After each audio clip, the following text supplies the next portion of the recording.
Hi good morning. तर स्वागत आहे तुमचं नवीन व्हिडिओमध्ये. तर मस्त सकाळी सकाळी फ्रेश झाली आहे आणि आज जरा केस धुतले. खूप दिवस झाले केस नव्हते धुतले, तर म्हटलं आज केस धु.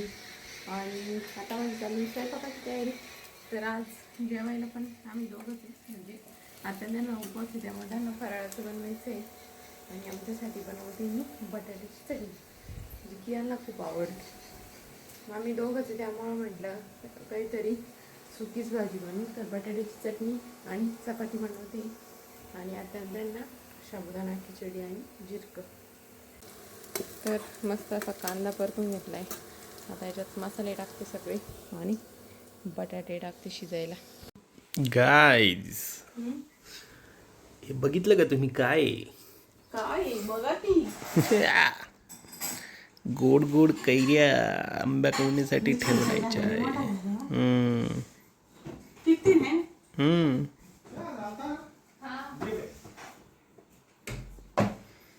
काल एक घमिलभर काढलेल्या आहे दुसऱ्या आंब्याच्या, आज दुसऱ्याच्या, उद्या तिसऱ्याच्या. मम्मी आणि काढायला कोण?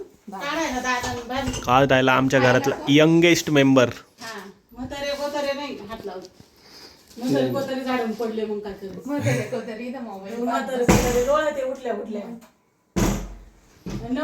ते कवळा काढून घे त्याच्यातून. ते काय काय नको ठेवते फेकून दे. नंतर मी झाडावर चढते, मस्त तोडीते. दादांसोबत कोण? बाबा. हा आणखी यंगेस्ट मेंबर. हा सगळ्यात लहान माणूस.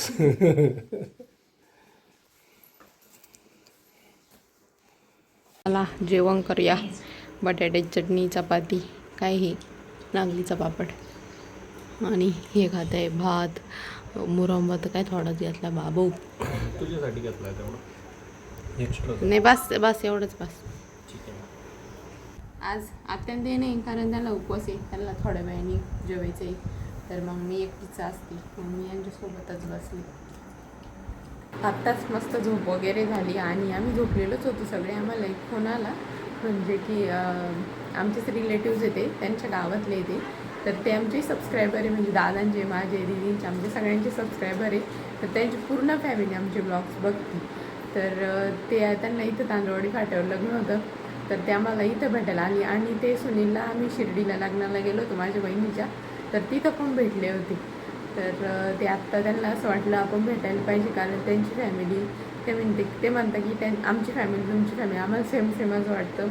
म्हटलं की भेटून जावं, त्यामुळे ते भेटायला आले. तर आता ते चालली. हे बघा, हे बघा, हे सबस्क्रायबर आहे. बोलले पण लई छान, मस्त वाटलं.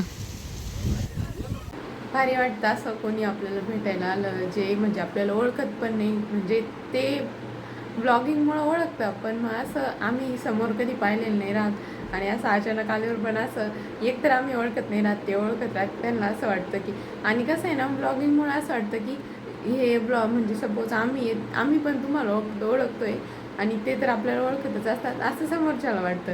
पण ते कसं आहे ना, ते एकदम कनेक्ट होऊन बघत असतं, त्याच्यामुळे त्यांना तसं वाटतं. पण छान वाटलं त्यांच्याशी बोलून, मस्त होते ते. काका मावशी छान बोलले, एकदम एकदम भारी वाटलं. हे पण आले होते मीटिंग, तुम्हाला भेटले होते ना? हां, यांना भेटले होते ते, आले ना, पण ते इथपर्यंत. हां, यांनी आत्ता सरबत केलेलं होतं, इतकं मस्त झालेलं होतं ना. म्हणजे त्यांनी केलं, फ्रीजमध्ये ठेवून दिलं आणि वरती गेली. ते नाही पेले वाटतं, मी तर झोपलेली होते तेव्हा.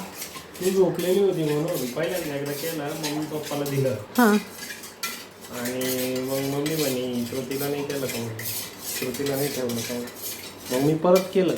अरे यार, तेव्हा म्हणलं आता एक तर श्रुतीसाठी करायला सगळ्यासाठी करू पाटीलभर. मग थंड झालं का फ्रीजमध्ये, थोड्या वेळ खाली येईल मग पी. आणि पी. त्याच्या आधी पाहुणे आले, त्याला देऊन टाकलं. बरं झालं पण पाटील ब्लॉकमध्ये म्हणजे काय लोक. पाहुणे आले, पाहुण्याला सरबत दिलं आणि बाकीचं जेवढं उरलेलं होतं आत्या म्हणजे तुला घेऊन टाक. आता मला वाटलं हे पेलेले, मग मी घेऊन टाकलं तेवढं. आता त्यांना परत सरबत बनवावं लागतं. आज बाहेर मस्त असं वारं सुटलंय, फक्त पाऊस यायला पाहिजे, जरा मस्त वाटेल. लय वारं सुटलंय. आणि आज कान्हा पण येणार आहे, तर आज म्हणजे संध्याकाळी उशीरच होईल त्यांना यायला. पण आज आम्हाला लई करमणार आहे, नाही तर रोज इतकं बोर होत होतं. पण आज का नाही, उद्यापासून मज्जाच मज्जा. आता आत्या लगेच तिकडच्या आंब्याच्या कैऱ्या पण तोडून घेते, म्हणजे उतरून घेते. लय वारं सुटलं, ते जर पडलं तर त्यांचा काहीच उपयोग होत नाही. मग ते पडल्यानंतर व्यवस्थित पिकत पण नाही, मग ते खराब होऊन जाते आणि त्यांना खाली पडल्यावर ते टचला. हा ना, ते तो आंबा पण खायला छान आहे. काल आम्ही कापला होता ना, थोडासा असा थोडा पिकलेला होता, जास्त पण नव्हता, पण गोड लागतोय. आणि पहिल्यांदाच त्याच्या कैऱ्या आल्या. मागच्या वेळेस त्याला 12ला पण तो गळून गेला होता, यावेळेस पहिल्यांदाच आलाय. तर मग आत्या म्हणे ते जरी ह्या वारेत पडून गेले तर काही उपयोग व्हायचा नाही, सगळी खराब होती ना आंबे, त्यामुळे आत्या लगेच उतरून घेता येते. एवढे आंबे निघाले त्या आंब्याला, सगळ्या तोडून आणल्या.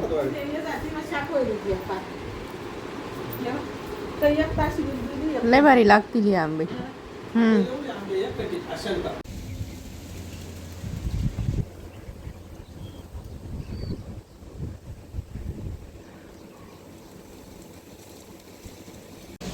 ये थोडा थोडा पाऊस यायला लागलाय.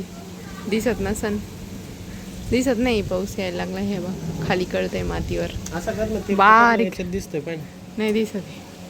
काय भंगार मोबाईल आहे का? ह्या दिसतोय. कोणी घेऊन दिला? घे ना चांगला. हा काय भारी सुगंध आला. अरे सोन्याची गाय सुटली हो. किती मस्त सुगंध आला. मातीचा वास छान आला ना, भारी वाटलं. काय नशे, मस्त वाटलं घरात. छान पाऊस आला. तिकडं ताईची मच्छरदाणी ओली होत चालली.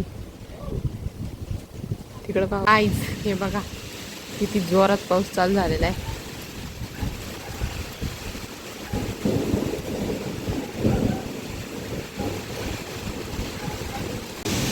इतकं जोरात वार आहे ना, जांभळीची फाटी बा मोडली, तेव्हा पडली खाली. एवढं डेंजर वार, बापरे. रा रा रा रा रा लय डेंजर आहे. माझं वाटतं अख्खी जांभूळ पडायला बसली, एवढं वार आहे.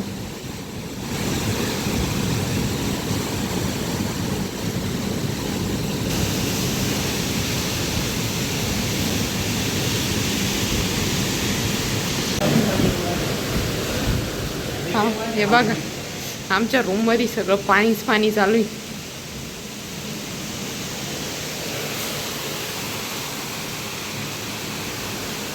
गाईज, माझ्या नवऱ्याचे कष्ट तुम्ही बघू शकतात. पाणीमध्ये आलंय त्यामुळे त्यांना पाणी. आता मी हा बँगल्सचा डबा घेतला आहे, दीदींनी आम्हाला दोघींना घेतले होते. तो अजून नवाच आहे आणि ते तिथे ठेवलेला होता, त्याच्यात मी बँगल्स पण नाही भरले अजून. पण आमच्या यांनी तो हे पाणी भरायला गेला. तो आता फर्निचर खाली पाणी जाण्यापेक्षा तो डबा धुवून वापरता येईलच ना. मी काय म्हणले का, दिमाग किती लावला ते नाही. Oh my God. खरंच थँक्यू बरं का तुम्ही एवढं दिमाग लावल्याबद्दल. दीदीन त्यांच्या रूममध्ये बी आता लय पाणी गेलं असं नो. आता पाऊस थांबला का मग काढू. आपली वरची सुपली सुद्धा उडून गेली ती. आता हे असंच ठेवू आपण. आता वातावरण जरा शांत झालेलं आहे, फक्त पाऊस चालू आहे. फांटी कशी पडली पाहिली तू लाईव्ह? पाहिली लाईव्ह माझ्या मोबाईलमध्ये कॅप्चर झालं. ते कॅप्चर झालेली का? येस. पडताना हां असं वाटतं. तर गाईज आलो आहे आम्ही आता झोपायला. आणि पाऊस गेला त्याच्यानंतर स्वयंपाक बनवला, जेवण केलं. आणि कानान ते पण येणार होते, पण पाऊसच लय झाला, त्यामुळे आत्या बोलले की नका येऊ, कारण रस्त्यात उगाच झाडं वगैरे पडलेले असेल. कारण आमच्या गावातच एक घर पण पडलं, झाडं पडले, त्यामुळे इकडं आमच्या रस्त्याने यायला जागा नाही आहे. मग त्यांना यायला नाही बोललो मी. आमचा रस्ताच बंद होऊन गेलेला आहे, म्हणजे इथला जो रस्ता आहे ना तोच बंद झालेला आहे. त्यामुळं मग ते पण नाही आले. आणि आता झोपायला नाही, आज एक तर लाईट पण नाही, त्यामुळं काय गारमाटात झोपावं लागणार आहे आज. तर चला मज्जा आहे मज्जा. भेटूया नेक्स्ट व्हिडिओमध्ये. तोपर्यंत लाईक करा, शेअर करा, सबस्क्राईब करा. बाय.